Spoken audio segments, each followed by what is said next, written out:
Iya. Aduh, mantap kali ya.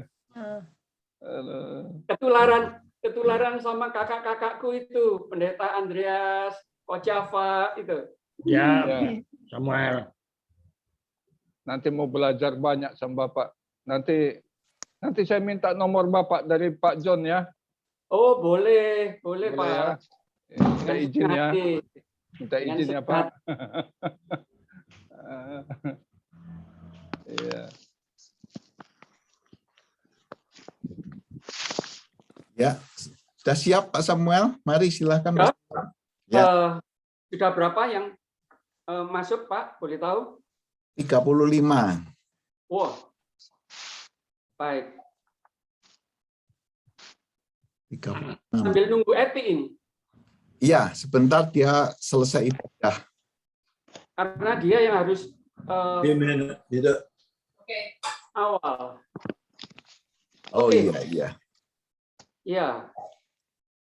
Sementara itu nggak masalah. Kebetulan ini kan ada Bapak Pendeta Andreas Abdianto, senior saya ini. Nah, kita bisa apa namanya? Bisa bincang-bincang dengan beliau karena beliau sangat banyak pengalaman. Ini ya tadi nggak benar. Apa suara saya cukup jelas? Jelas, Samuel. Puji Tuhan.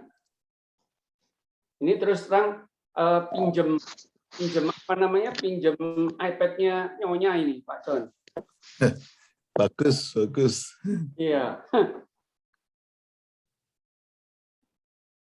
Malam Pak Sam. Halo. Halo. Wah, itu Pak Martin Magalin itu. Iya. Pak Guru Injil itu suaranya itu. Waduh.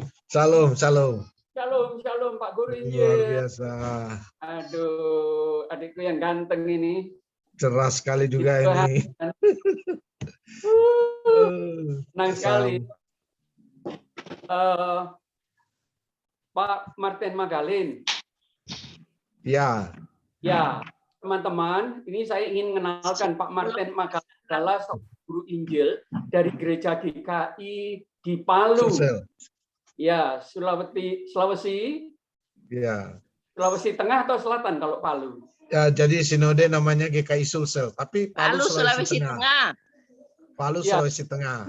Tapi GKI-nya di Sulawesi GKI Selatan. Sulsel, ya. Tidak ada sangkut pautnya dengan GKI yang di Jawa. Iya. Dan iya, puji Tuhan. Nah, Pak Martin, itu ada senior saya itu Pendeta Andreas Abdianto. Tolong bisa Abdianto. Ya. beliau itu tinggalnya di Singapura. Oh, luar biasa. Ya. Malam Pak Andreas. Saya belajar banyak dari beliau ini. Puji Tuhan. Ya, Senior ya. itu imannya kuat sekali. Ya. Dibandingkan beliau, saya bukan apa-apa. Karena beliau berani tinggal di Singapura. Dan itu bukan 2 tahun, sudah puluhan tahun itu. Itu mujizat itu. Menurut saya, berani mati. Tidak punya jemaat, tapi berani tinggal melayani di Singapura. Wah, Luar biasa.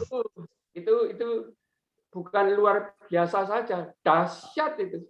Dahsyat. Bukan main. Nah, mungkin bisa bincang-bincang Pak John. Ya Pak Samuel. Ya, supaya tidak buang waktu, yuk kita mulai saja yuk. Ya, mari Halo Pak Pak Samuel. Samuel, salam Pak Samuel, Pak John. Ya, Malam. ya. Pak Samuel kok namanya ganti Mini, Pak Samuel? Oh, pakai iPad-nya istri Iya. supaya Oh fokus. iya, belum bisa di rename dulu kali Pak Samuel. Rasul Yakobus ini. Haleluya, Nabi Samuel dan Guru Gamaliel yang luar biasa. Ya Pak. Iya. Ya silakan Mari. Pak. Ya, mari silakan Pak Samuel. Ada Bu Ana, Pak Samuel. Bu Ana. Ya. Shalom Pak Sam, sudah lupa saya? Iya, belum. Woi, bukan Bu Ana. Apa kabar? Ini Baik. anggota saya, tapi sudah pindah di Kendari karena tidak kerasan di Surabaya. Komor juga. Komor. Puji Tuhan, Bu Ana. Iya Pak. Surprise, Anda bisa ikut ini. Iya. Itu ada favorite Anda itu, Bapak Pendeta Andreas Abdianto Singapura itu. Iya. Puji Tuhan. Silakan Pak John. Ya, sudah mulai Pak Samuel. Silakan Pak Samuel. Oh, bukan Pak John yang pimpin. Pak Samuel. Ya, kita Pak Samuel. Mari kita memuji Tuhan, kami naikkan syukur. Kami naikkan syukur padamu. Kami naikkan syukur padamu. Syukurkan kasih yang mulia. Kami naikkan syukur. Kami naikkan syukur padamu. Kami naikkan syukur padamu. Syukurkan kasih-Mu yang mulia. Kami naikkan padamu. Saya minta maaf Bapak Pendeta Yakubus untuk pimpin dalam doa pembukaan ini. Dipersilakan Pak. Haleluya. Mari kita satukan hati kita. Terima kasih Bapa di sorga, kami bersyukur untuk malam ini. Kami percaya adalah sebuah keajaiban kok Engkau telah mengumpulkan kami dalam situasi bangsa saat ini, dalam keterbatasan keadaan yang ada. Tuhan, Engkau membuat keajaiban, kami dapat bertemu di tempat yang berbeda satu dengan yang lain. Dan pada malam ini kami merindukan Engkau hadir di tengah-tengah kami.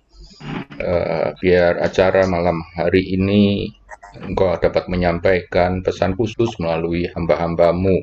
Secara khusus kesaksian yang akan disampaikan oleh hamba-Mu, yaitu Ibu Eti dari SOE.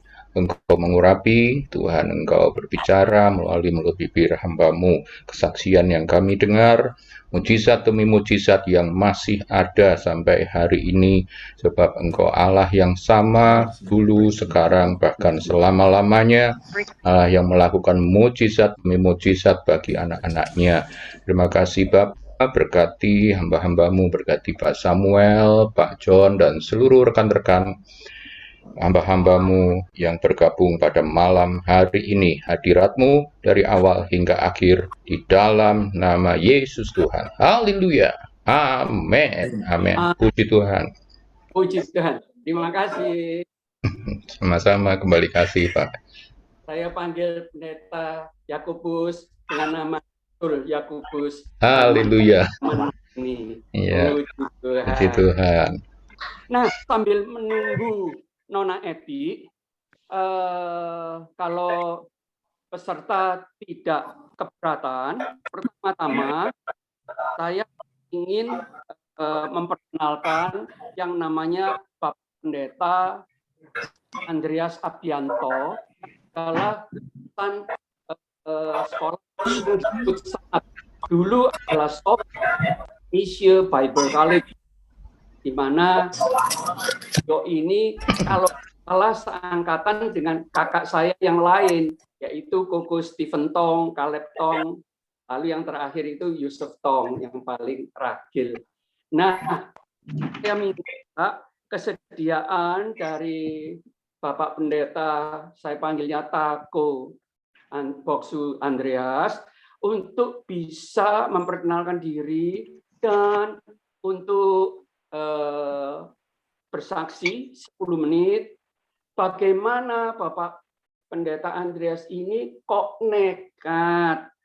Biasanya orang Surabaya yang suka nekat disebut bonek, tapi ini orang Magelang, Kota Getuk, kok berani loh tinggalnya itu di Singapura. Nah itu dari dulu saya itu kepingin tanya, enggak berani. Mumpung sekarang ini banyak teman-teman saya jadi berani. Pak. Silakan Pak Andreas. Shalom para hamba Tuhan, Bapak, Ibu, dan saudara-saudara semuanya. Senang sekali atas undangan Bapak Pendeta Dr. Samuel Gamaliel, yang mana saya kenal beliau sudah cukup lama, terutama dari bapaknya, Bapak Pendeta Huan Teng Kiong. Beliau atau almarhum adalah dosen saya di saat Malang.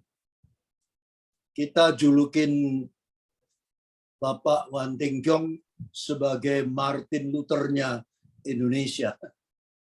Jadi tidak heran kalau putranya ini juga luar biasa. Pendiri daripada STT di SOE dan sebagainya, banyak mengadakan penginjilan di mana-mana, secara besar-besaran, KKR di mana-mana. Saya terus terang kalah. Beliau terlalu rendah hati kalau memuji saya. Saya sedikit koreksi, saya kelahiran Semarang,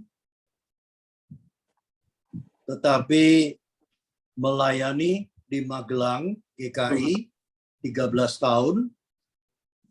Kemudian saya diberi kesempatan studi di Trinity Theological College, Singapura, untuk mengambil master degree. Nah, sebenarnya akan kembali.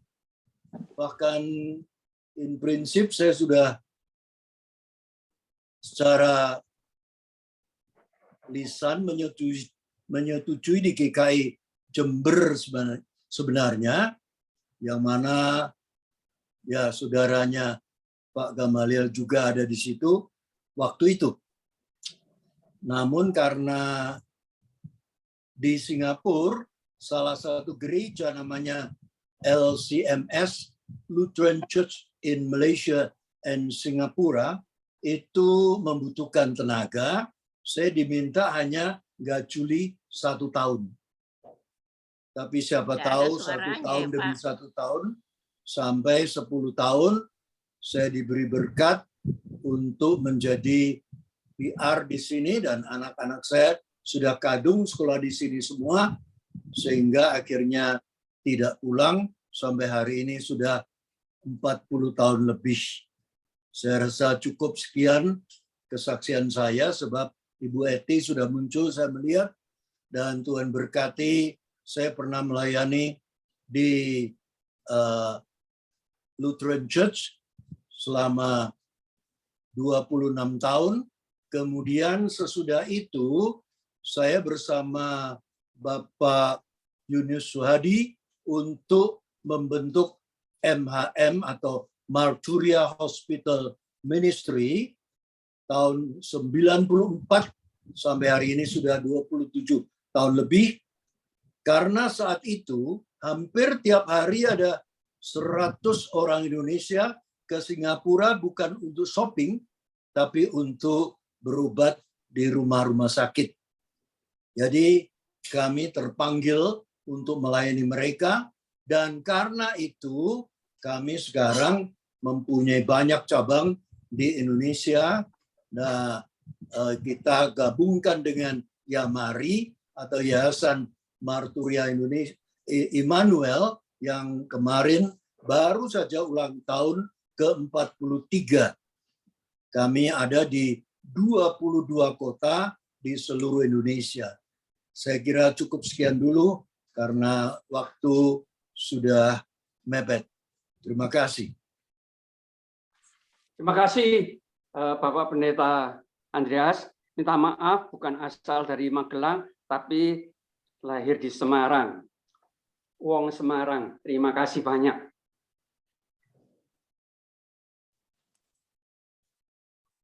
Ibu Eti sudah ada? Ada Pak Samuel. Oh sudah ya. Oke. Sebelum kita minta kesediaan Ibu Eti untuk bersaksi, pada malam hari ini perkenankan saya untuk pertama-tama mengucapkan syukur pada Tuhan Yesus Kristus, Kepala Gereja, yang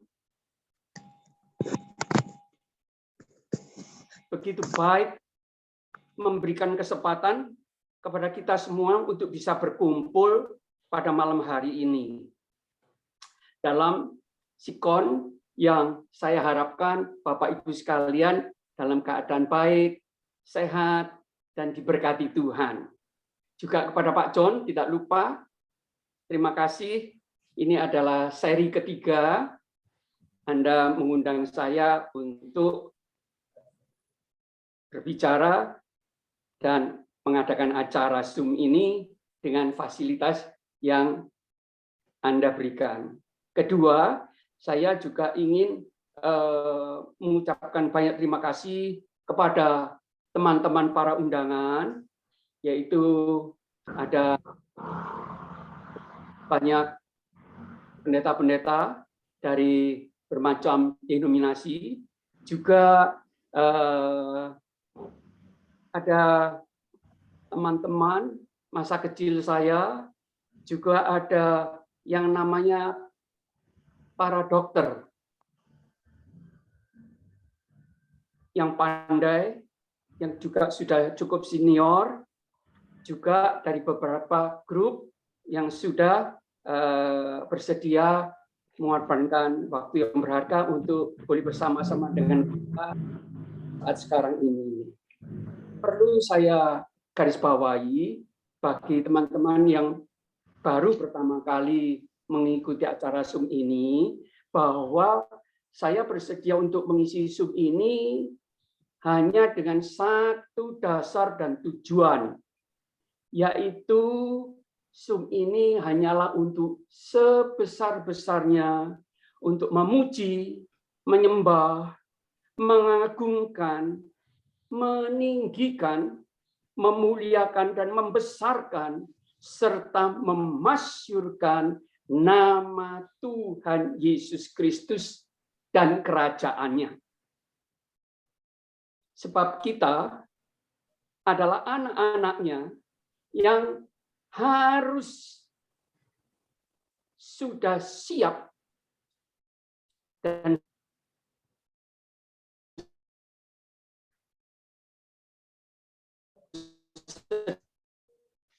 sedia untuk mempersiapkan Tuhan kita Yesus Kristus kembali untuk menjemput kita semua, Bapak Ibu sekalian. Nah, dalam berjalannya waktu, ternyata saya menenggarai ada beberapa orang yang sudah melayani Tuhan, hamba-hamba Tuhan, itu mereka lulusan sekolah tinggi teologi kebanyakan, ada yang bergelar S1, juga tidak kurang yang bergelar S3. Bahkan S3-nya nggak cuma satu, ada beberapa gelar S3 yang dimiliki. Mereka sangat piawai, hafal ayat-ayat firman Tuhan, mengerti, sangat-sangat mengerti firman Tuhan, dan mereka percaya dengan mujizat-mujizat apapun, namun yang ada di dalam Alkitab, di dalam Perjanjian Lama maupun Perjanjian Baru. Di luar itu, mereka bilang itu rekayasa, dan maaf, omong kosong. Jadi tidak ada yang namanya mujizat yang masih ada setelah Tuhan Yesus naik ke surga. Nah, pada kesempatan saya diminta untuk memimpin Zoom, ini adalah satu bukti yang saya minta ketika saya katakan bernasar. Kalau memang Tuhan mau saya melayani lewat Zoom, tidak akan pernah berangkat dari diri saya sendiri. Tapi akan ada orang yang meminta saya untuk melayani lewat Zoom. Begitu Pak John, yang belum saya kenal 3 bulan minta, walaupun Pak John mengatakan, grup saya kecil loh Pak Samuel, cuma 15. Tapi Pak John langsung sudah ngundang saya dan sudah diumumkan ke grupnya. Jadi saya di fait accompli Pak. Nah ini maaf ya Pak John. Nah saya bilang sama Pak John, nggak masalah Pak John. Loh ini kecil loh Pak. Grupnya masalah. Nanti dari kecil kan bisa besar. Kalau Tuhan memang memberkati, pasti bisa jadi besar. Nah, berdasarkan itu, saya mengundang Bapak Ibu sekalian, karena selama saya melayani, menyerahkan diri, dan bagaimana saya meninggalkan bisnis saya, kontraktor, dan distributorship yang sedang naik daun dan diberkati Tuhan. Dan saya yang terakhir proyek yang dari Pertamina itu cukup besar dan belum pernah ada proyek yang sebesar itu di Jawa Timur. Dan justru saya yang mendapatkan proyek itu Bapak Ibu sekalian untuk menguruk laut 10,5 hektar dalam waktu 6 bulan. Sesuatu yang nggak masuk akal, tapi bisa diselesaikan dengan caranya Tuhan yang luar biasa. Padahal saya bukan seorang insinyur sipil, tapi Tuhan memberikan kepada saya 15 insinyur sipil, ada yang arsitek, 15 orang Bapak Ibu. Itu sesuatu yang tidak masuk akal. Anak pendeta. Tidak ada yang menyukongi, tidak ada yang mensupport dengan yang namanya capital. Tapi saya mempunyai Tuhan yang hidup. Nah, balik kembali masalah dari judul tema perenungan kita pada sore dan malam hari ini. Benarkah bahwa mujizat itu masih ada di zaman now ini? Nah, untuk mematahkan pendapat, kalau saya boleh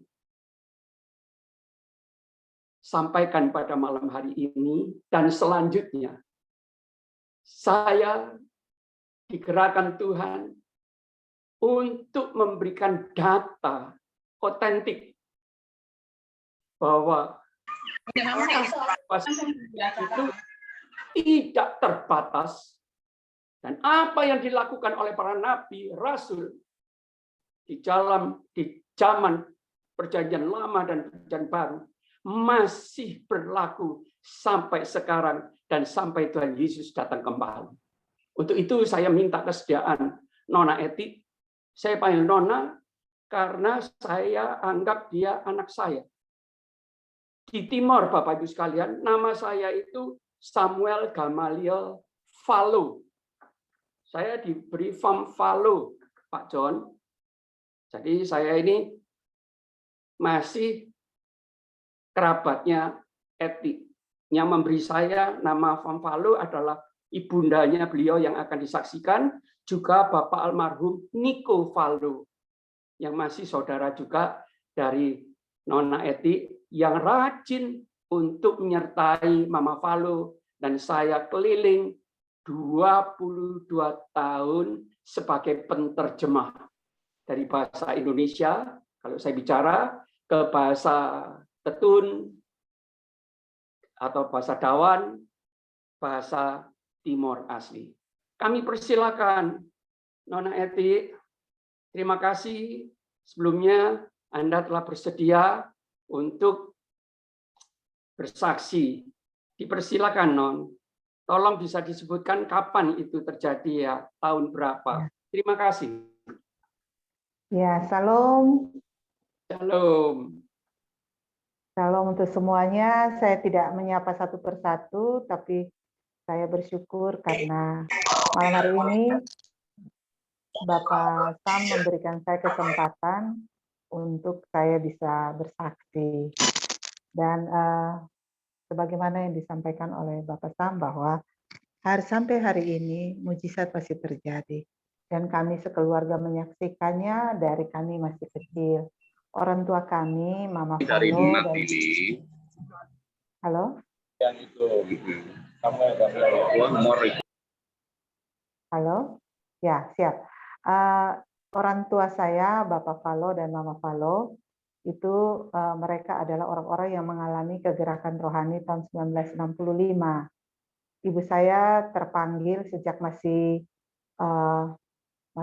muda ya, umurnya baru 20-an tahun, sudah dipanggil Tuhan untuk bekerja.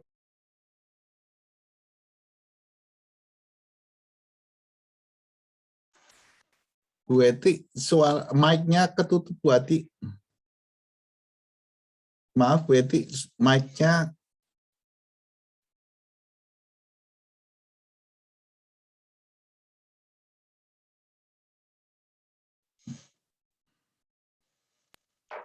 ya. Ya, mari Bu. Oh, tutup lagi. Mic-nya belum Bu Eti.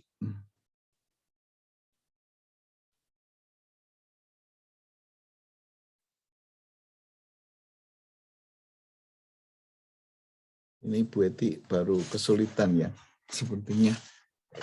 Kok mic-nya ketutup. Tadi jelas Bu Eti suaranya, tapi sekarang ya, oh pindah tempat. Mic-nya belum dibuka Bu Eti.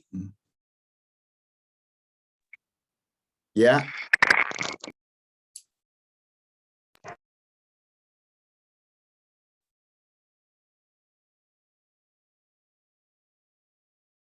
Mungkin sedang pindah tempat jaringannya.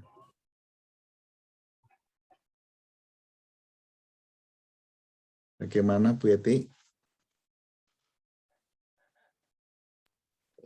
Ya, sudah Bu Eti.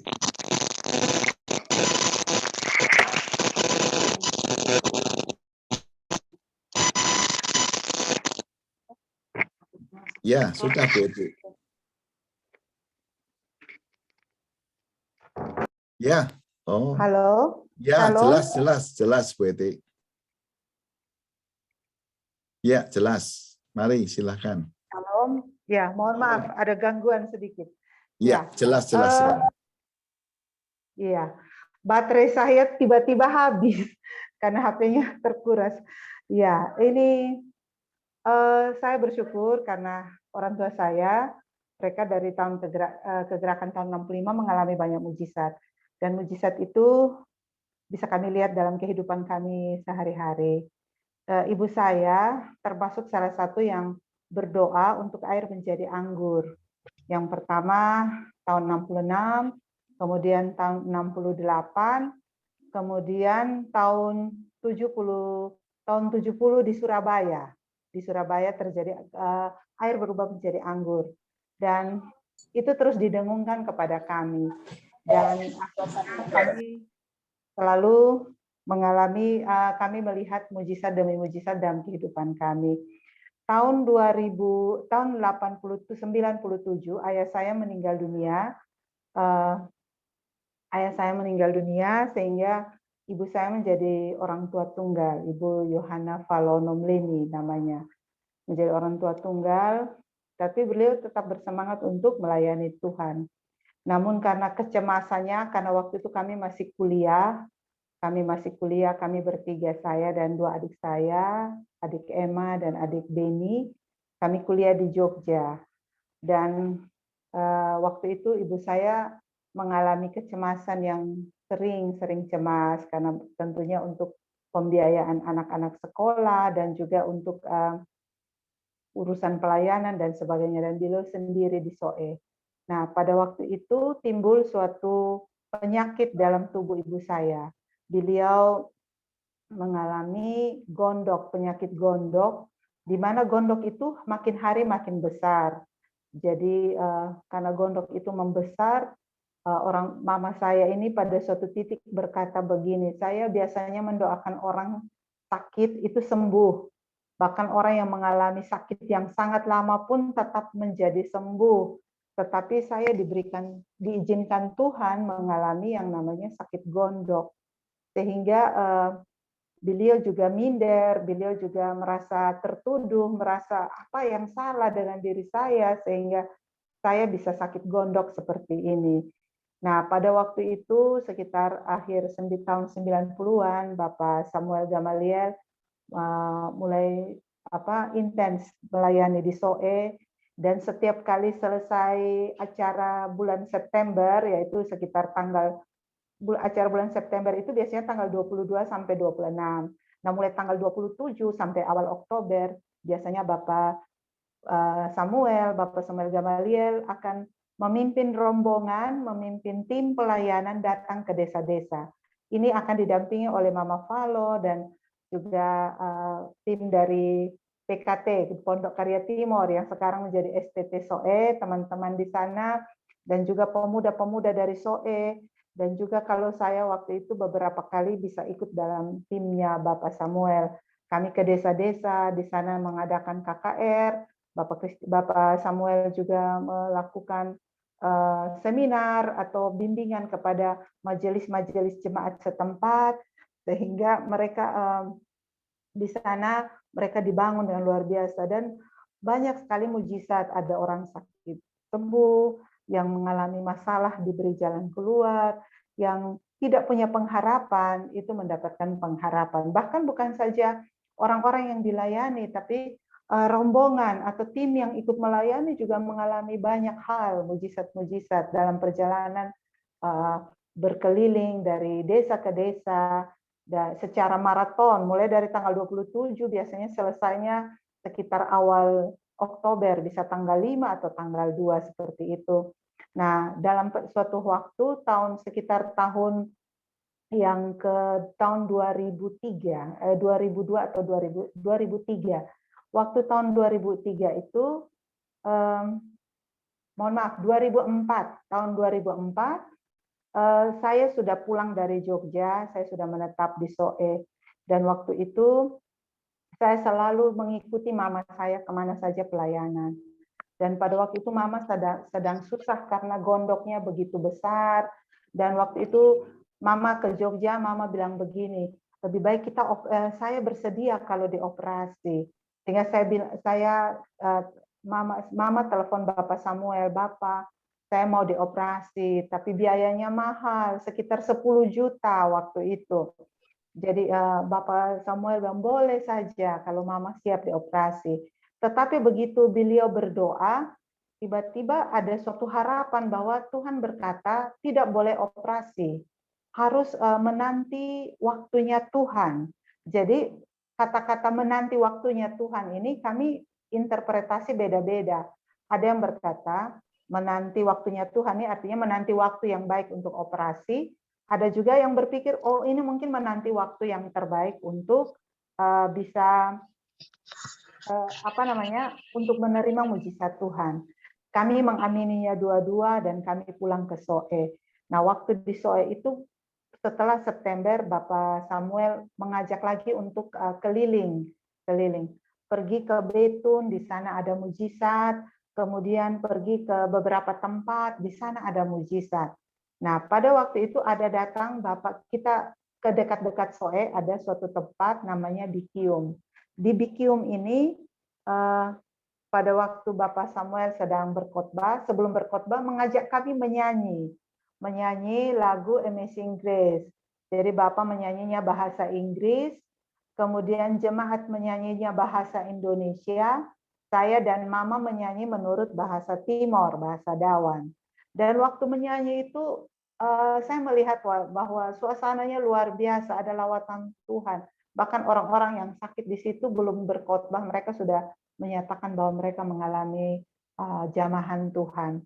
Malam hari itu terjadi suatu suasana yang luar biasa karena banyak orang yang mengalami kesembuhan setelah Bapak Samuel berdoa, berkhotbah dan berdoa.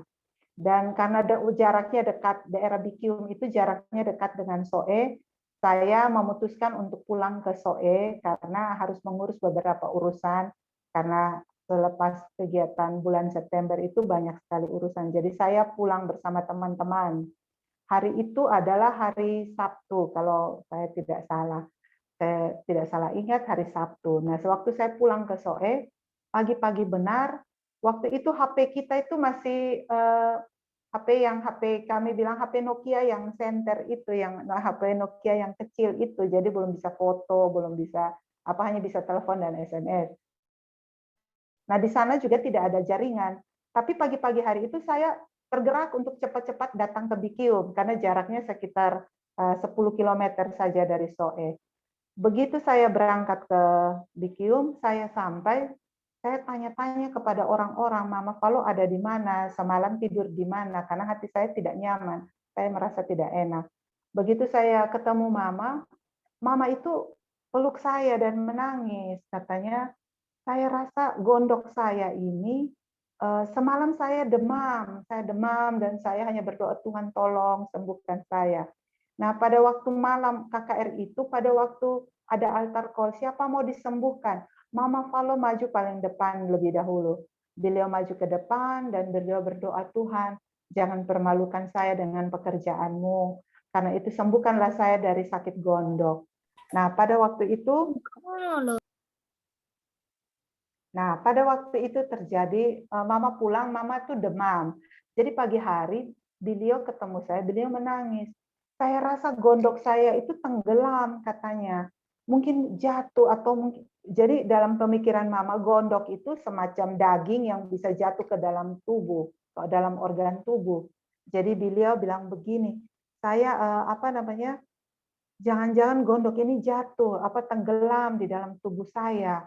Dia menangis begitu. Saya bilang, bagaimana? Lihatlah, sedangkan gondok itu permisi, dia sebesar bola tenis.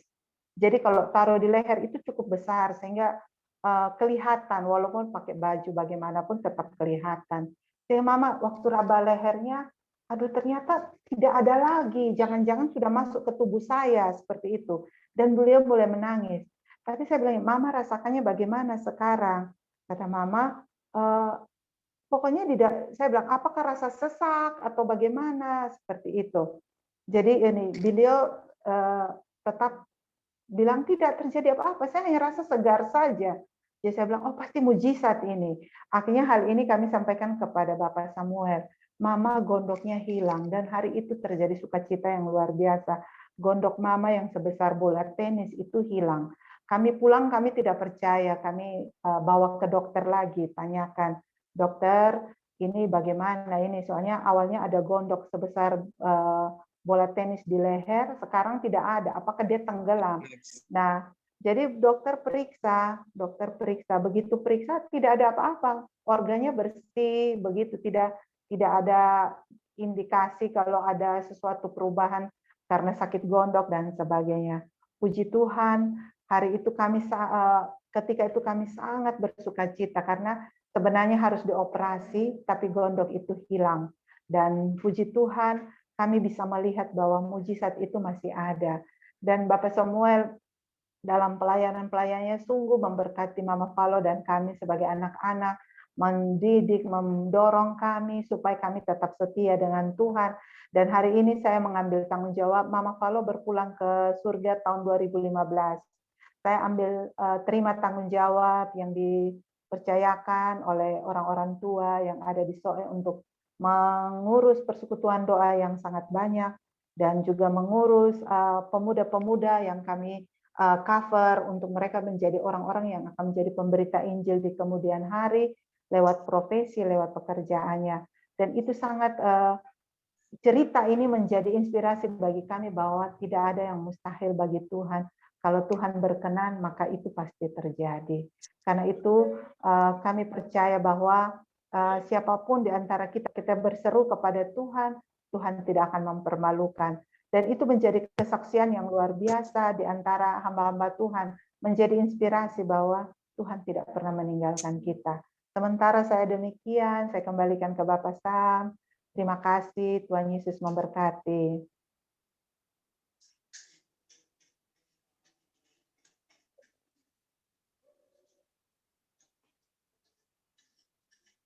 Halo, Bapak Sam. Pak Samuel.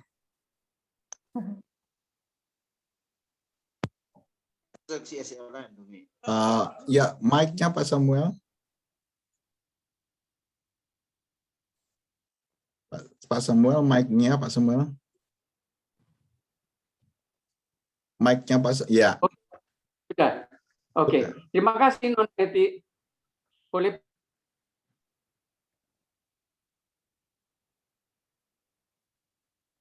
Bapak luruskan. Malah saya itu berpikir begini, saudara-saudaraku sekalian. Saya berpikir waktu habis khotbah itu memang ada altar call. Nah, ketika saya duduk di di panggung yang sederhana dari bambu, lalu ditutup dengan papan dan tikar. Saya duduk di ujung. Ketika saya pegang mic, saya bilang, siapa yang mau didoakan? Bukan disembuhkan. Siapa yang bermasalah dan mau didoakan, mari maju ke depan. Siapa yang maju paling depan? Mama Valu.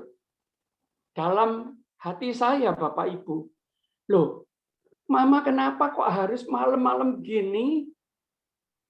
Dinginnya bukan main di Bikium itu. Dingin sekali. Lebih dingin dari puncak, Bapak Ibu. Kalau orang Jawa Barat itu ya.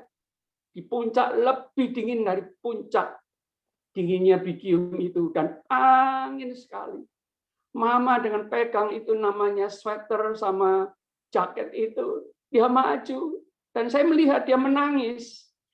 Oke, semua yang datang di lapangan itu maju semua. Waduh, bingung saya. Gimana ini? Oke, saya doakan. Nah, begitu saya doakan Mama, tidak terjadi apa-apa. Lalu Mama pergi. Setelah semua selesai, saya tanya sama Eti. Loh, Nona Eti, Mama mana? Karena mau saya ajak makan.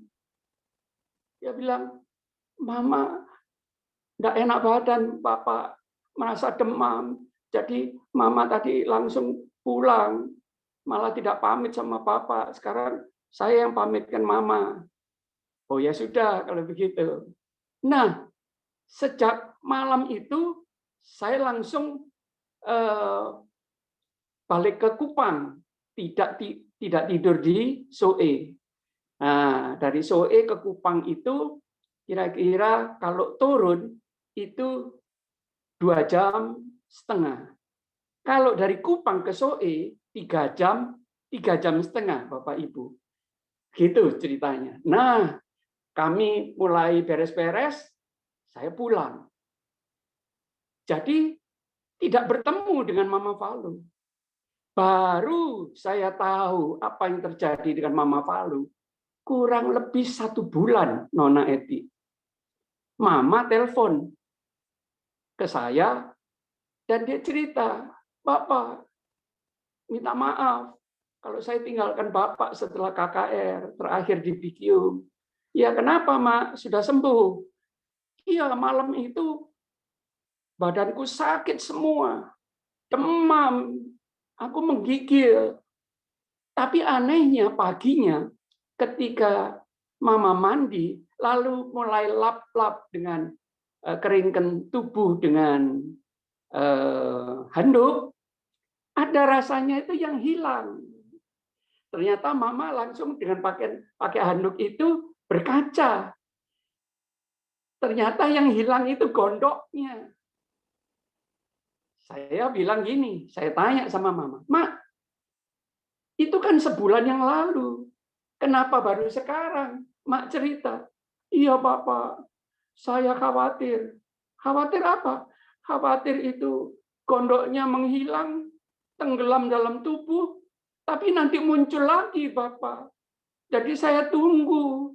Nah, ini sudah hampir sebulan, jadi saya baru berani telepon Bapak dan cerita. Maafkan Mama, Bapak.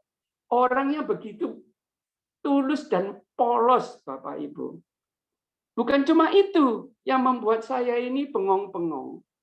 Ketika Mama telepon, waktu Nona Eti itu lulus sarjana kimia, saya baru ingat sekarang kalau itu ternyata sudah 16 tahun yang lalu, Bapak Ibu. Berarti godok itu sudah 10 tahun lebih. Karena dari kecil makin lama makin besar. Dan ketika saya ingat waktu itu, kalau nggak salah, Nona Eti wisudanya bulan Juni atau bulan Juli ya. Nah, saya datang bulan September setelah urus yang namanya PKT dan yang berubah menjadi STT SOE. Nah, saya jalan pergi ke rumahnya Mama Valo. Saya lihat, Mama, apa kabar? Baik, Bapak. Tapi saya lihat, loh, Mak, kok masih ada gondoknya?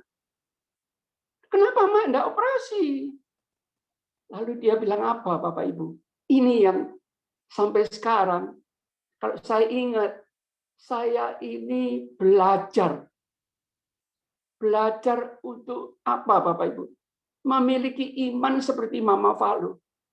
Dia ngomong begini, Bapak Ibu. Bapak, Mama melihat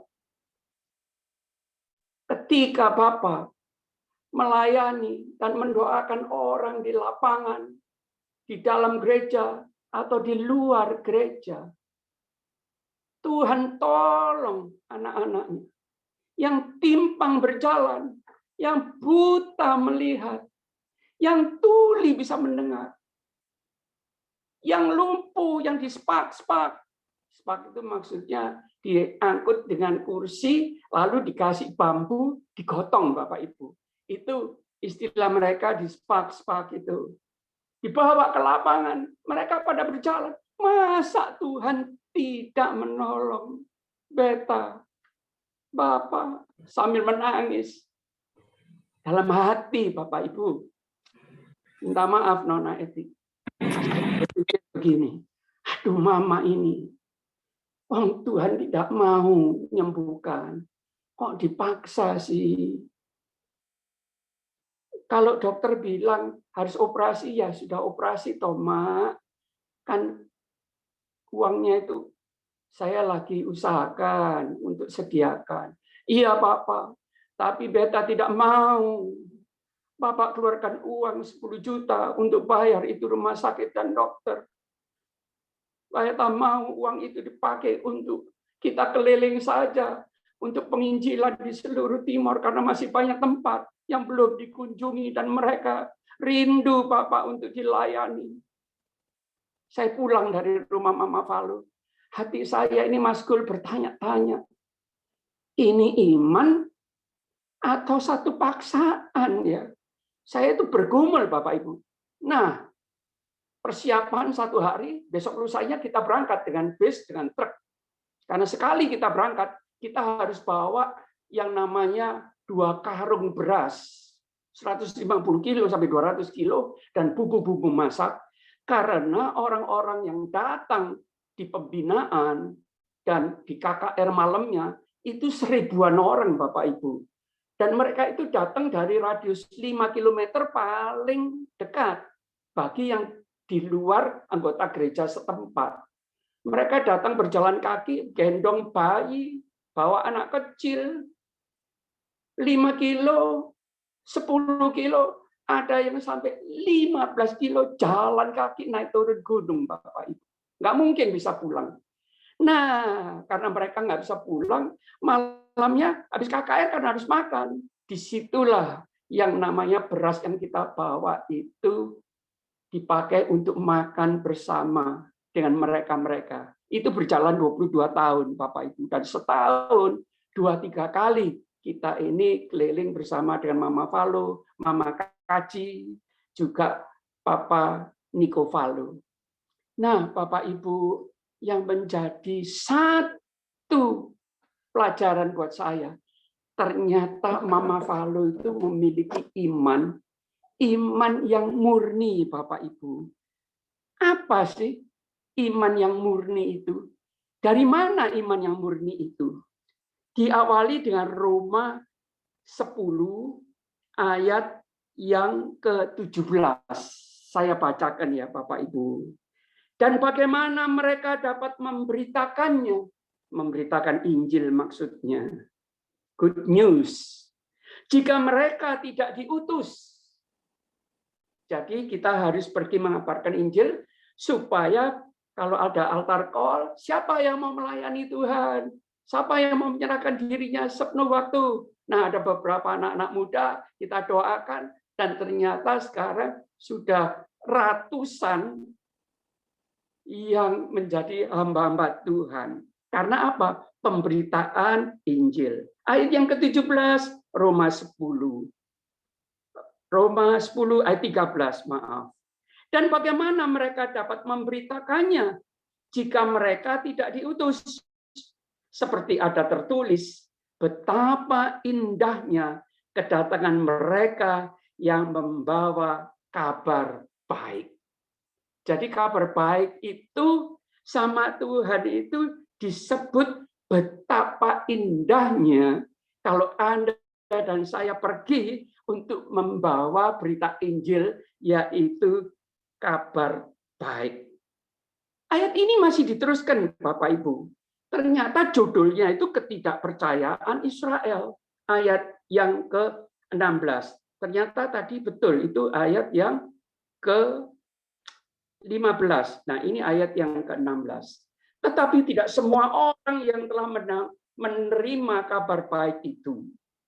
Yesaya sendiri berkata, Tuhan, siapakah yang percaya kepada pemberitaan kami? Ayat yang ke-17. Jadi iman timbul dari pendengaran, dan pendengaran oleh firman Kristus. Jadi setiap kali firman itu diberitakan, kita tim rombongan itu dikuatkan imannya oleh Tuhan. Ketika saya tanya sama Mama Valo, Mama, kenapa tidak operasi saja? Dananya sudah tak usahakan, siap. Kok Mama sekarang enggak mau operasi, gimana? Dia bilang, orang lain ditolong. Pasti Mama juga. Ada satu kepastian yang dia ngomong, Bapak Ibu, dahsyat. Betul, kalau KKR kita suka nyanyi. Orang lain ditolong, saya juga.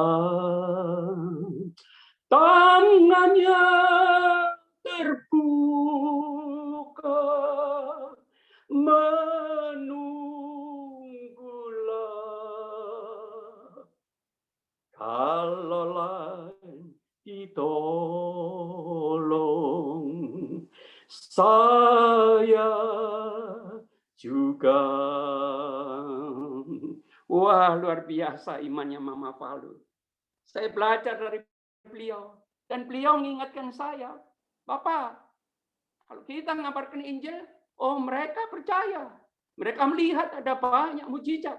Tapi begitu ada masalah yang menantang, yang datang, belum tentu mereka bisa bertahan. Loh kenapa, Mak? Ya, karena Yesaya bilang di dalam Roma 10. Lalu saya ingat-ingat yang namanya ayat itu. Roma 10 ayat yang ke-20. Begini bunyi firman Tuhan. Dan dengan berani Yesaya mengatakan, aku telah berkenan ditemukan mereka yang tidak mencari aku. Ayat ini sedang berlaku saat sekarang ini. Banyak saudara-saudara kita sedang bersembahyang tahajud,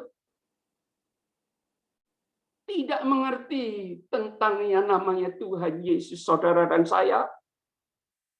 Paling-paling mereka hanya mengerti tentang Isa Al-Masih Ibnu Maryam. Dan ternyata sosok ini datang kepada mereka untuk menyelamatkan mereka. Termasuk ibu saya yang mantan seorang muslimah dari garis keturunan turun-temurun Muslim didatangi oleh Tuhan Yesus. Ya dan amin ayat ini, saudaraku. Chinese, ibu saya. Namanya Gan Lip Nyo. Biasa disebut panggilannya Meneng karena orangnya diam. Tapi begitu dia jumpa dengan Kristus, berubah. Dipenuhi Roh Kudus, baca firman Tuhan ulang-ulang kali dari kitab Kejadian sampai kitab Wahyu. Dan kalau dia bicara tentang firman Tuhan, itu berapi-api Bapak Ibu. Itu yang nyetrum terus kemana? Ke suaminya, ayah saya ini. Waduh, mereka berdua berapi-api untuk melayani Tuhan. Dari mulai nol sampai hampir di setiap kota di Jawa Timur, termasuk di Bali, ada gereja yang mereka bangun. Puji Tuhan. Aku telah menampakkan diri kepada mereka yang tidak menanyakan aku. Tapi ayat yang ke-21 penutupnya merupakan satu warning buat Anda dan saya. Tetapi tentang Israel, ia berkata, sepanjang hari aku telah mengulurkan tanganku kepada bangsa yang tidak taat dan yang membantah. Wow, ternyata orang Israel itu tidak taat dan suka membantah. Berarti nggak suka nurut, Bapak Ibu. Kalau disuruh A, bilangnya B. Suruh ke kiri, ke kanan. Ke depan, muter, ke belakang. Kira-kira gitu. Saya berpikir, lah saya kan Israel baru. Belajar dari ayat ini, belajar dari Mama Valo, saya mau seperti Mama Valo. Taat dan imannya murni, teruji, tidak bergeming. Seperti apa iman itu? Itu ada di kitab 1 Petrus 1 ayat yang ke-7 yang demikian bunyi firman Tuhan.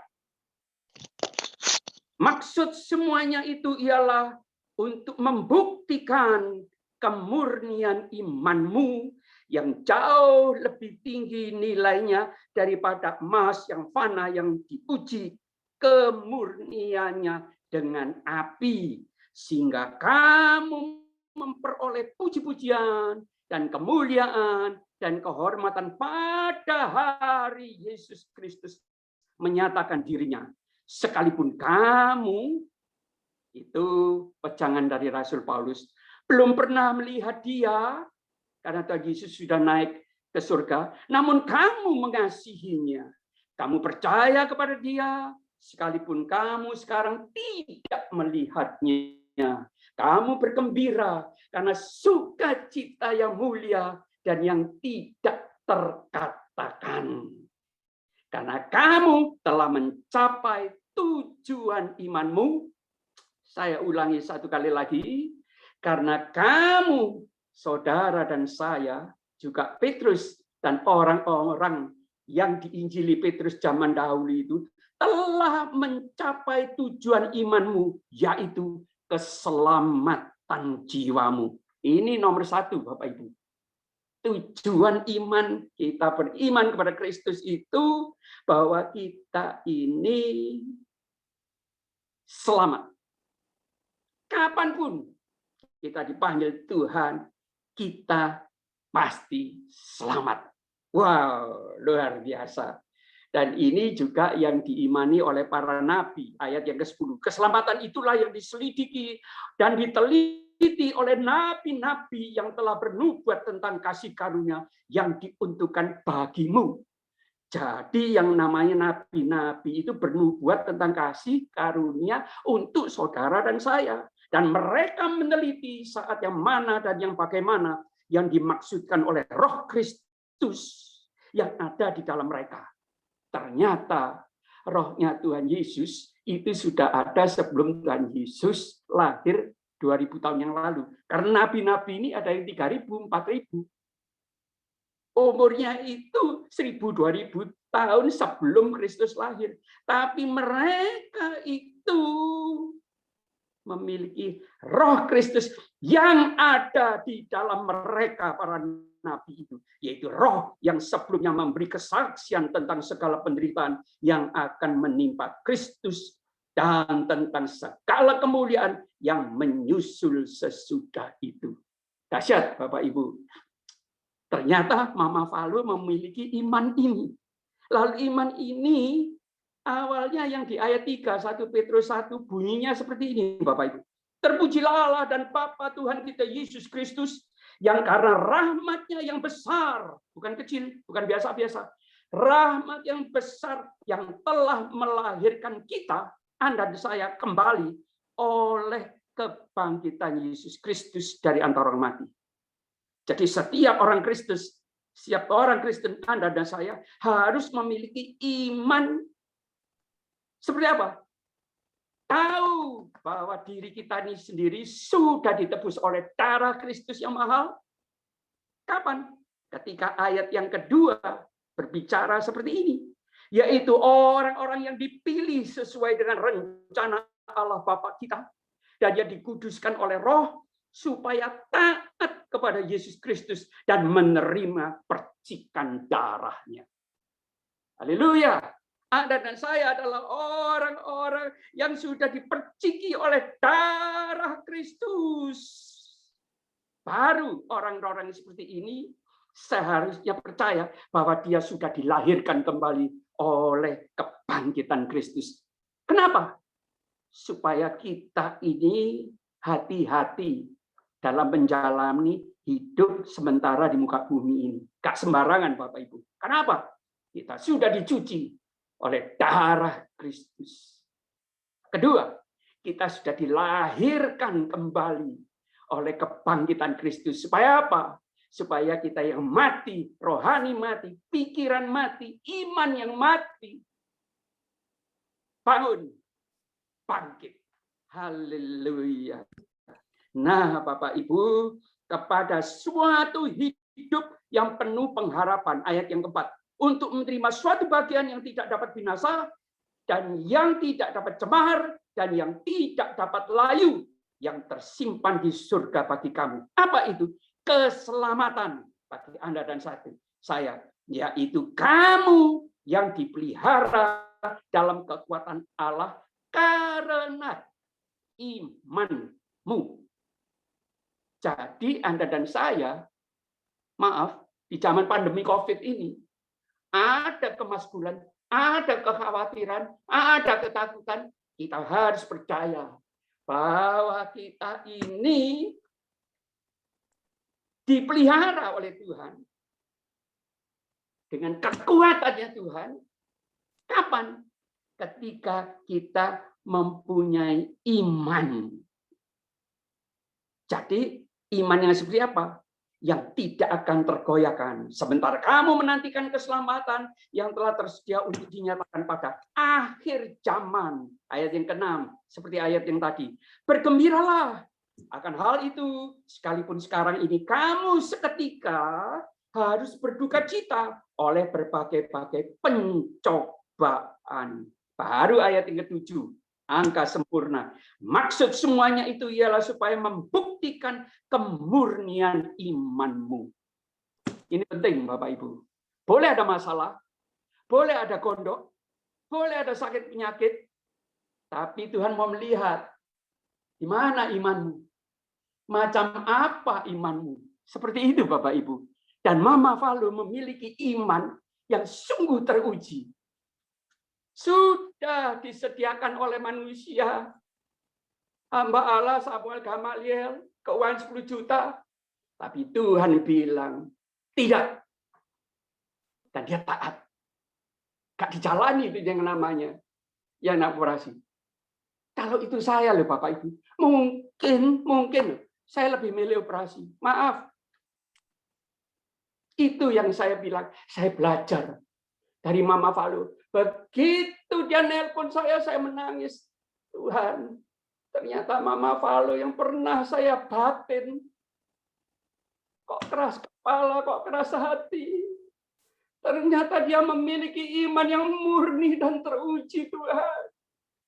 Beri hamba-Mu juga iman yang sama seperti yang dimiliki Mama Valo. Dan iman ini turun kepada putrinya. Tidak memiliki ayah di muka bumi. Seorang yatim piatu sekarang. Bukan dari keturunan orang kaya. Tapi oleh Tuhan diberdirikan, diberi satu gedung besar sekali di Soi. Tidak kalah dengan gereja Gemit besarnya. Di mana anak-anak Tuhan bisa kumpul. 1.000 orang di dalam gedung. Dan bagus sekali. Saya melihat itu di video, saya ikut gembira. Karena suasananya seperti surga di bumi. Sangat bagus. Malam hari ini, saya ingin mengajak Bapak Ibu sekalian untuk merenungkan. Adakah kita juga sudah memiliki iman yang teruji dan murni, sama seperti Mama Valo, tidak bergeming.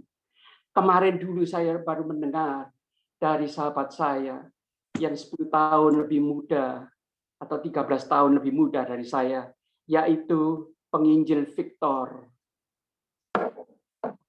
Paragimela yang ada di Belanda, di mana dia tahun 2003. Sedang dia ada di kota München, baru sampai di kota München dari dia tinggal di Belanda, Utrecht, di Antwerpen atau di mana. Nah, itu apa namanya? Tuhan bilang sama dia bahwa dia harus ke Solo. Lalu dikasih penglihatan muka orang yang hitam, ganteng, rambutnya bergelombang, berewokan. Dia bilang, Tuhan, aku ini baru sampai di München ini. Masa aku harus ke Solo? Tuhan bilang, pergi. Kamu harus doakan ketemu orang itu. Dia nurut, Bapak Ibu. Apa yang terjadi? Dia berangkat ke airport besoknya. Tiba di Solo, ternyata dia bisa ketemu dengan orang itu.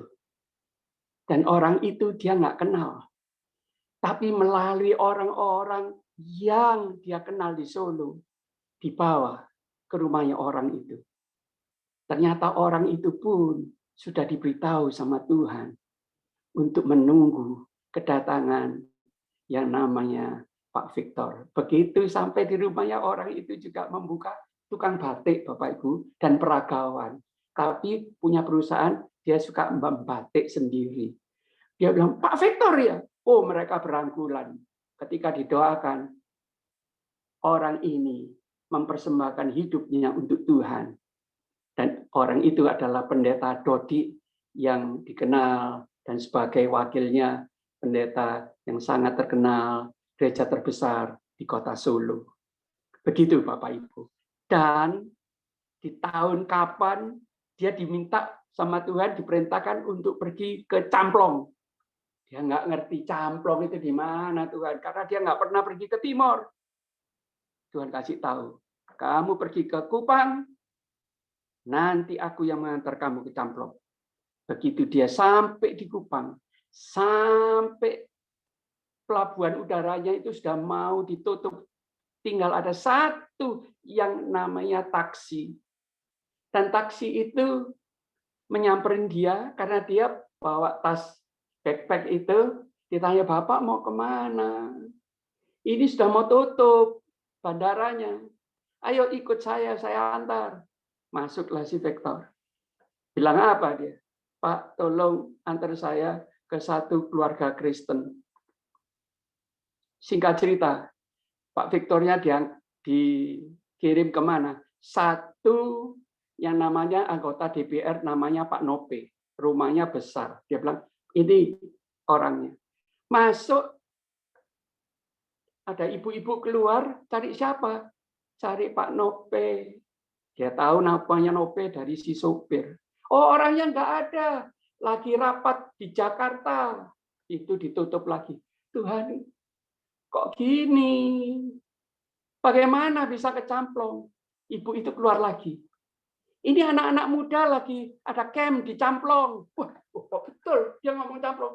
Bu, di mana Camplong? Sudah berdiri di situ. Nanti ada bis antar kau ke Camplong. Bilang mau ke Camplong. Jadi di muka rumahnya ibu itu bisnya lewat. Singkat cerita, itu sudah jam 6:30 malam. Gelap gulita. Dia nggak tahu kalau bis itu sudah selalu lewat. Karena bukan bis. Truk yang dikasih bangku-bangku. Yaitu namanya zaman dulu itu bis. Kalau di Kupang. Ya ampun, itu namanya bis. Terakhir ada bapak-bapak. Bapak mau kemana? Oh, saya mau ke Camplong. Waduh, saya juga mau ke Camplong, Pak. Oh, ikut saya saja. Nanti sama-sama kita. Betul. Truk lewat. Dibeginikan. Minggir. Naik. Turun di Camplong. Hutan. Tapi jalan terus dipimpin sama Tuhan. Ada lampu. Yang namanya lampu lentera kanan kiri. Yang mana Tuhan? Belok kanan. Ketemu dengan 400 kaum muda sedang memuji-muji Tuhan. Menantikan siapa? Ada hamba Tuhan dari Surabaya katanya. Si Victor ini orang Surabaya, Bapak Ibu. Bapaknya juga pendeta. Apa yang terjadi?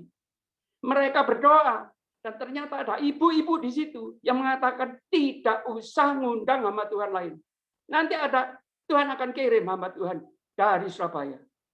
Begitu yang namanya Victor setengah mati, jalan berapa kilo dari pinggir jalan, masuk ke hutan, masih penuh dengan peluh. Dia bilang, ini orangnya. Siapa yang menyambutnya namanya Bung Victor?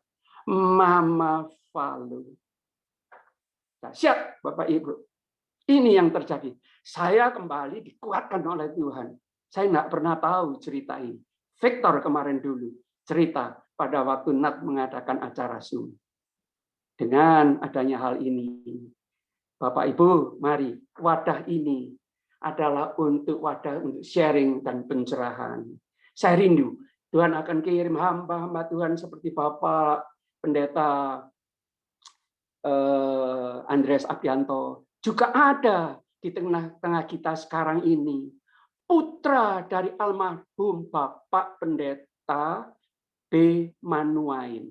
Kalau nggak salah namanya Benyamin Manuain. Yaitu Bapak Pendeta John Manuain yang adalah pendiri dan rektor dari STT Providensia Batu. Ada orangnya? Ada Bung John? Ada yang mau kenal sama Bung John? Halo?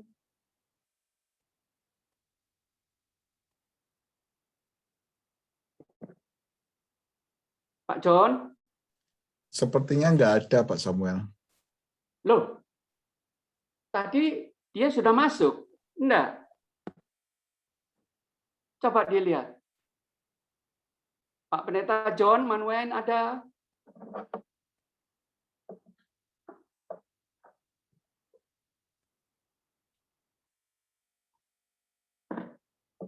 Oh, masih ada katanya.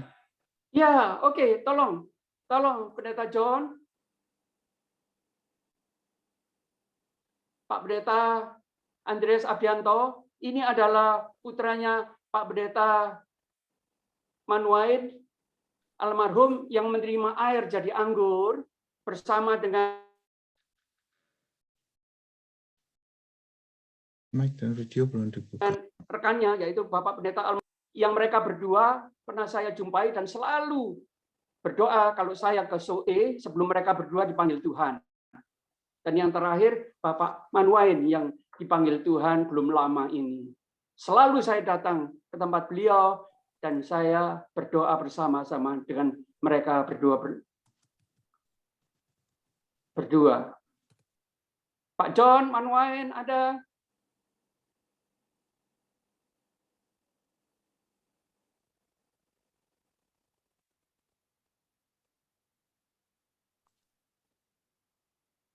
Bagaimana Pak John? Emanuain. Iya, Emanuain. John Manuain namanya. Emanuain.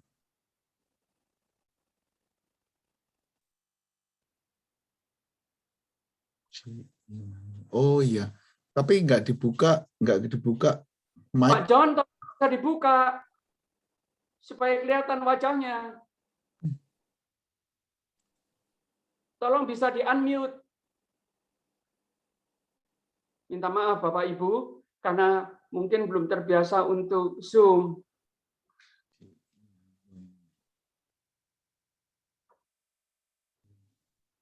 Iya.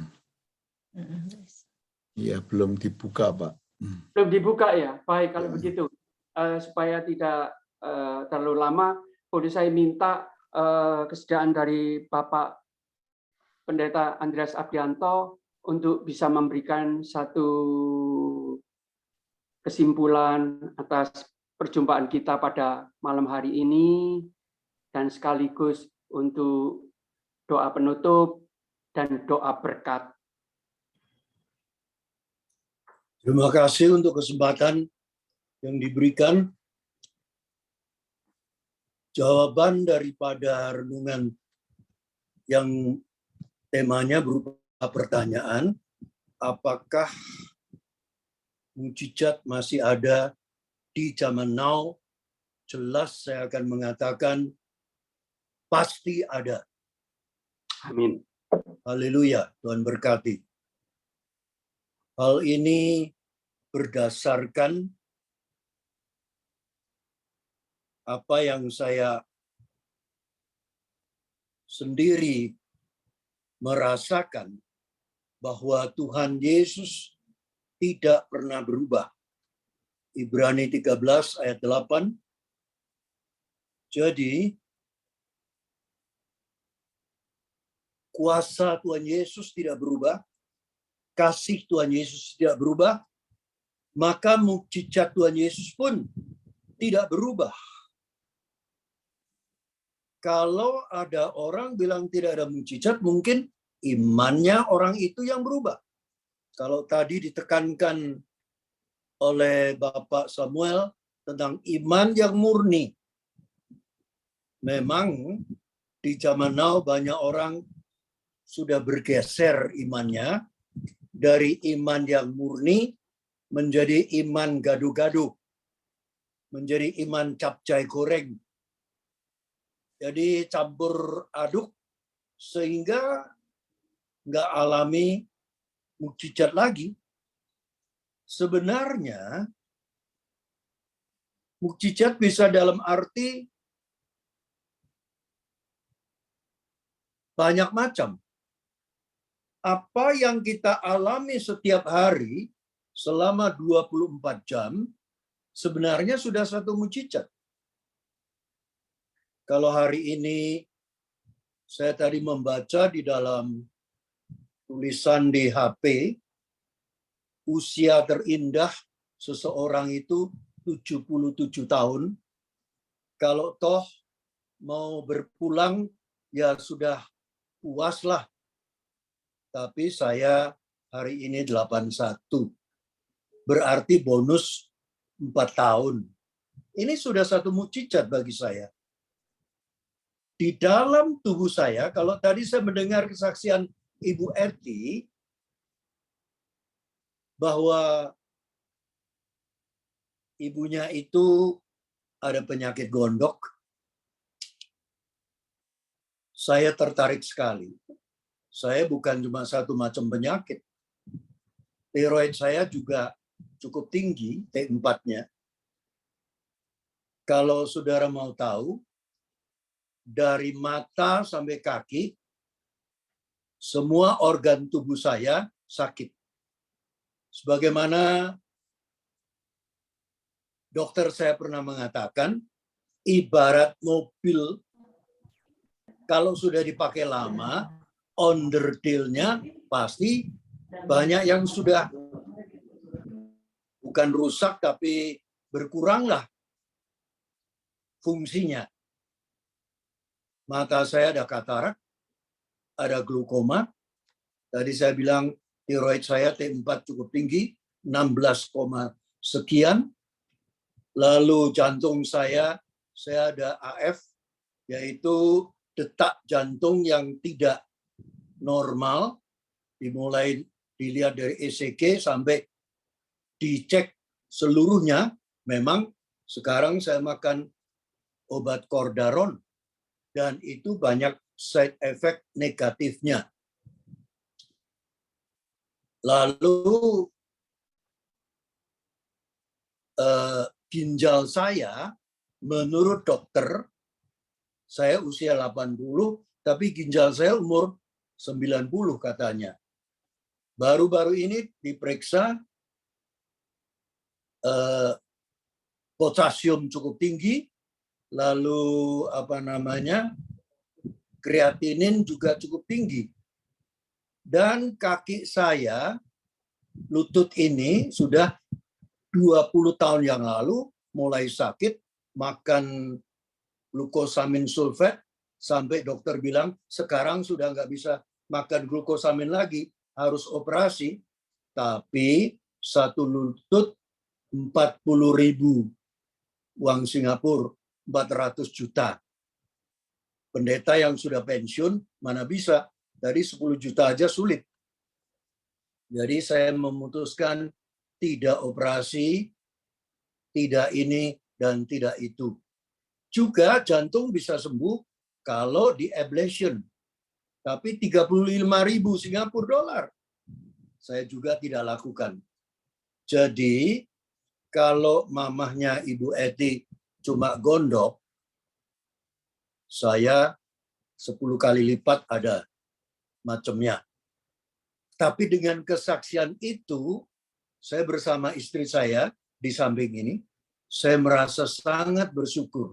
Dan saya percaya, apalagi dengan 2 hari yang lalu saya diminta oleh Pak Samuel untuk ikut di dalam Zoom ini dengan tema yang dia berikan pada saya sangat tertarik.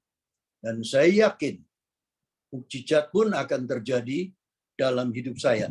Nah, dalam kesaksian tadi saya tertarik juga Ibu Eti mengatakan bahwa satu saat ketika itu harus dioperasi. Tadi kalau tidak salah Pak Samuel juga mengatakan kalau saya juga operasi. Tetapi setelah berdoa katanya ada suara, tidak boleh operasi, tunggu waktu Tuhan. Oleh Ibu Eti tadi dijelaskan waktu Tuhan ada 2. Satu yaitu waktu kalau sudah ada uang 10 juta atau waktu mukjizat Tuhan. Ternyata yang benar waktu mukjizat Tuhan. Nah, ini juga yang saya imani, ikut menantikan mukjizat Tuhan. Dan saya yakin saya pun akan memperolehnya. Nah, saudara-saudara, para hamba Tuhan yang kekasih, tadi saya katakan memang yang berubah itu iman kita. Kita perlu punya iman yang murni, iman yang teguh, dan iman yang besar.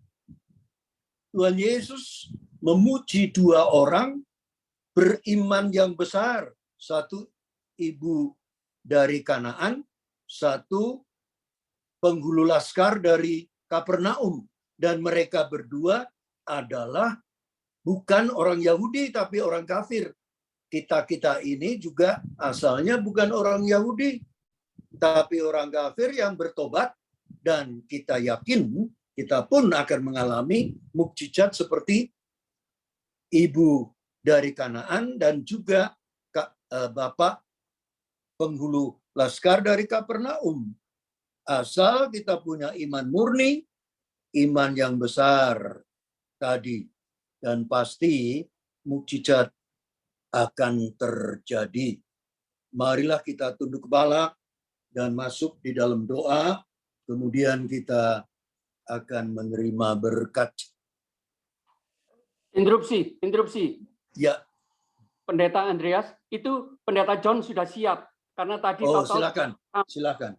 Jadi Anda mau tanya apa sama beliau? Karena dia adalah putra dari pendeta yang terima air dari anggur dan dibagikan ke jemaat waktu berjaman kudus. Silakan. Rupanya saya nggak ada pertanyaan. Saya percaya sepenuhnya, apalagi tadi sudah dari tahun 66, 68, dan tahun 70-an bahkan di Surabaya. Nah, mungkin kalau Bapak akan sedikit, Pak John akan sedikit cerita atau bersaksi secara singkat, silakan. Silakan Pak John. Baik, terima kasih. Memang pada waktu mulainya kebangunan rohani tahun 65, itu saya usia 13. Dari kelas 2 SMP. Jadi tidak langsung melibatkan diri atau bersama-sama selalu dengan tim-tim yang ada, tapi ayah saya langsung melihat dan melibatkan diri dan bercerita juga kepada kami tentang mujizat-mujizat yang Tuhan lakukan. Jadi saya yakin bahwa memang itu yang terjadi karena memang bagi saya kalau Roh Kudus bekerja itu akan membawa satu perubahan yang tidak bisa dilakukan manusia.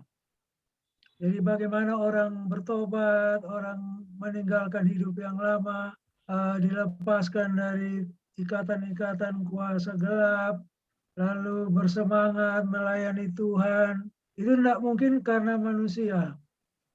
Jadi saya yakin apa yang terjadi itu memang pekerjaan Roh Kudus yang luar biasa, dan memang dalam sejarah pekerjaan Roh Kudus yang luar biasa itu sering disertai dengan tanda-tanda atau mujizat-mujizat. Tidak selalu, tapi itu bagian dari pekerjaan Tuhan. Jadi kalau saya ingat memang waktu itu kesaksian-kesaksian, karena sering ada pertemuan di gereja. Waktu itu masih ada gereja Maranatha yang sekarang yang dipakai sebagai tempat pertemuan ibadah. Nah, itu kesaksian-kesaksian yang juga saya dengar di dalam itu benar-benar kesaksian yang murni. Bagaimana Tuhan bekerja, mengadakan mujizat sehingga banyak orang percaya dan bertobat. Nah, itu yang saya yakini, sehingga saya yakin bahwa Roh Kudus bekerja dengan cara-cara yang luar biasa.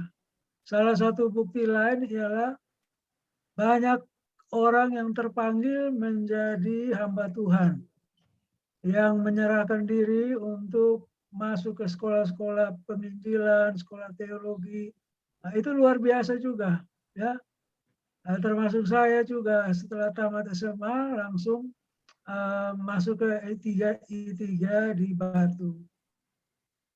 Jadi banyaknya anak-anak muda yang menyerahkan diri untuk melayani, bahkan banyak yang sudah bekerja, meninggalkan pekerjaan karena terpanggil oleh Tuhan untuk melayani Tuhan di berbagai tempat.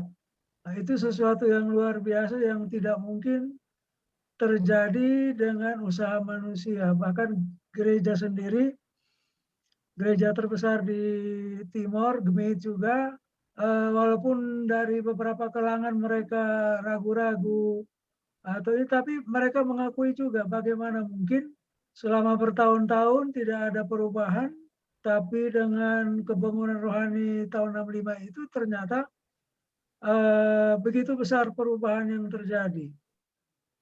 Jadi para pekerja, pelayan gereja, para pendeta juga heran.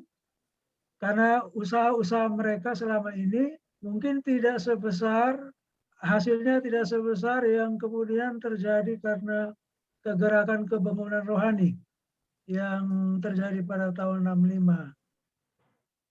Jadi itu yang saya kira perlu selalu kita ingat, dan diteruskan oleh generasi-generasi yang baru, sehingga api kebangunan rohani itu tetap menyala di antara masyarakat, di antara umat Tuhan di sana. Walaupun tantangan tiap zaman itu berbeda, saya kira kalau tantangan zaman ini mungkin berbeda juga, tapi kegerakan yang sama, Roh Kudus yang sama, nah itu yang kita harapkan terus bekerja, dan umat Tuhan terus berdoa supaya api kebangunan rohani itu terus menyala dan membakar dan memanggil banyak orang untuk bertobat dan khususnya untuk melayani Tuhan.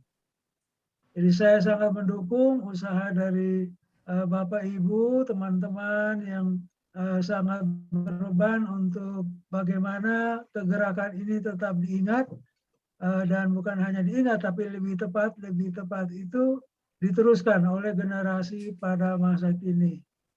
Baik, saya kira itu. Terima kasih Pak Samuel. Baik, terima kasih Pak John untuk kesediaannya. Ada di sini anak Yerep. Anak Yerep ada? Pak John, tolong bisa dilihat, Pak John Pet, bisa dilihat anak Yerep ada tidak di list? Anak Yerep ini justru gara-gara dia ini waktu kecil, anak Yerep ini, Bapak Pendeta Andreas Abdianto, anak Yerep ini sekarang umur 30-an. Ketika dia umur 6 tahun, dia itu dari bayi terkena polio plus. Waktu itu dia, waktu didoakan, dia itu jalan dengan punggungnya di tanah. Jadi dia melata dengan kepala melihat ke atas, punggungnya rata dengan tanah. Nah, bagaimana dia bisa dipulihkan, disembuhkan oleh Tuhan? Nanti saya akan minta si anak Yerep ini yang sekarang pemain sepak bola di kampungnya, dan dia baru diangkat menjadi PNS. Bapak Ibu sekalian, akan saya minta juga dia untuk bersaksi. Justru karena adanya kejadian supranatural yang dialami oleh Yerep, saya tinggalkan pekerjaan duniawi, saya serahkan diri 100% untuk melayani Tuhan. Itu ceritanya Bapak Ibu. Itu kejadian di tahun 1966. Bagaimana ceritanya? Silakan mengikuti Zoom kita selanjutnya. Terima kasih. Kami persilakan Pak Pendeta Andreas Abdianto untuk closing doa dan sekaligus berkat. Terima kasih banyak. Firman Tuhan berkata, pada waktu itu juga bergembiralah Yesus dalam Roh Kudus dan berkata, Aku bersyukur kepadamu Bapa, Tuhan langit dan bumi, karena semuanya itu Engkau sembunyikan bagi orang bijak dan orang pandai, tetapi Engkau nyatakan kepada orang kecil. Ya Bapa, itulah yang berkenan kepadamu. Bapa Surgawi mengucap syukur dan terima kasih mendengar kesaksian daripada Ibu Eti, firman Tuhan yang dibawakan dengan berapi-api oleh hamba-Mu Bapak Pendeta Dr. Samuel Gamaliel yang luar biasa, dan kesaksian-kesaksian yang ada.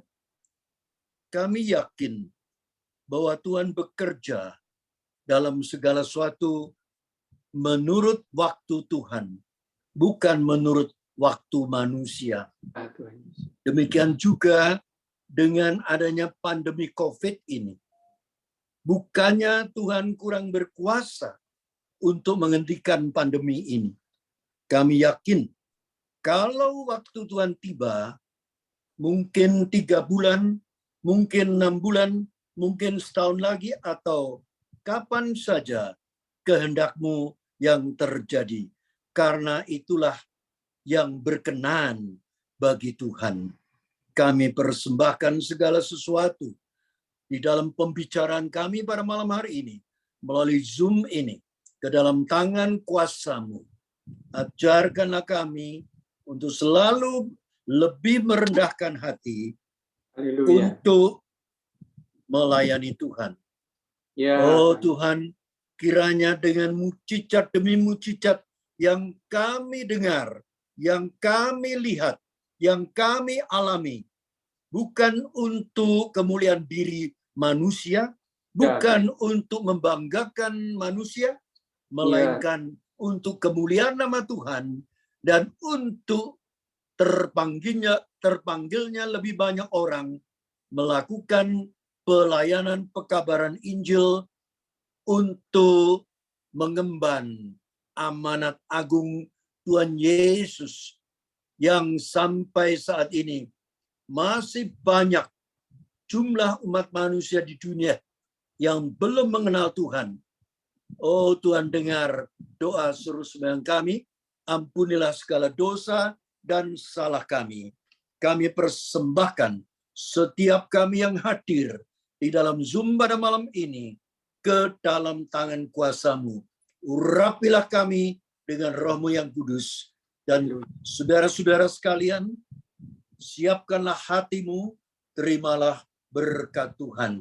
Anugerah Tuhan Yesus Kristus, kasih Allah Bapa, dalam persekutuan Roh Kudus, kuasa Tuhan yang tidak berubah dari dahulu, sekarang, sampai selama-lamanya, menaungi, memberkati, melindungi saudara sekalian, baik pribadi maupun keluarga, terutama masyarakat Indonesia dan seluruh dunia, di dalam nama Bapa, Putra, dan Roh Kudus. Haleluya. Amin. Amin. Amin. Amin. Terima kasih banyak Bapak Pendeta.